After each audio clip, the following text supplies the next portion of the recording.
xibaar yu wér te wóor ca tàng ba abonnez-vous pour ngeen di mën di jot suñuy vidéo.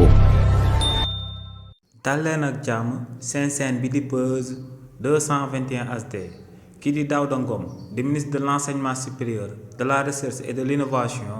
xamal na sénégalais yi que ne ginnaaw ba ñuy amal ay opération de contrôle ci biir centre des œuvres universitaires de Dakar bii di COUD ne luñ daal di fekk ci néegi étudiants yi ne da koo daal di jaaxal lool si li ni mel buñ sukkandikoo ci kii di Daouda Ngom di ministre de l'enseignement supérieur de la recherche et de l'innovation ne ci semaine bi ñu daal di génn dañoo nemmeekoon ay jàppante yu métti yu jaaroon ci diggante étudiants yu nekk ci biir université Cheikh Anta Diop bu Dakar ak agent de sécurité yu fa daal di nekk nee nag lu leen jaaxaloon moom mooy que ne ci biir jàppante boobee dañoo gisoon étudiants yu bëree bëri yore woon ay armes blanches ne li ni mel nag moom moo sababoon ñu amaloon ay opération de contrôle ngir jéem a daal di xam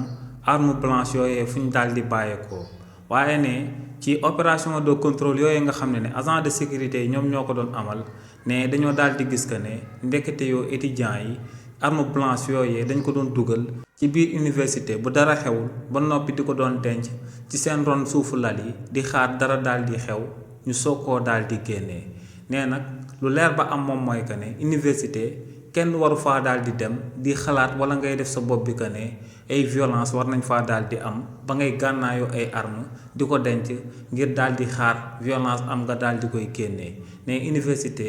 bërëbu xam-xam la bërëbu dal la ak bërëbu kaaraange nee nag li ni mel moom moo sabab namun naa daal di jël ay mesures yu ferme jëmale ko ci bépp étudiant bi nga xam ne gisati nañ la nga daal di yor ay armes te ñu ñëw seen chambre daal di ko fee fekk nee lu leer ba am moom mooy que ne à partir de tey bépp étudiant bi nga xam ne fekkati nañ la nga daal di yore ay armes ne buñ amalee ay opération de contrôle ba daal di koy fekk si yow ba mu leer que ne yow yaa ko daal di moom ne dinañ daal di jël ay daan yu métti daal di koy teg sa ndodd kàddu yi ni mel la kii di Daouda Ngom di ministre de l'enseignement supérieur de la recherche et de l'innovation daal di yëkkati daal di koy jëmale ci opération de contrôle bi nga xam ne moom lañ doon amal ci biir centre des œuvres universitaires de Dakar bii di COUD. xibaar yu wér te wóor ca tàng ba abonnez-vous pour ngeen di mën di jot suñuy vidéo.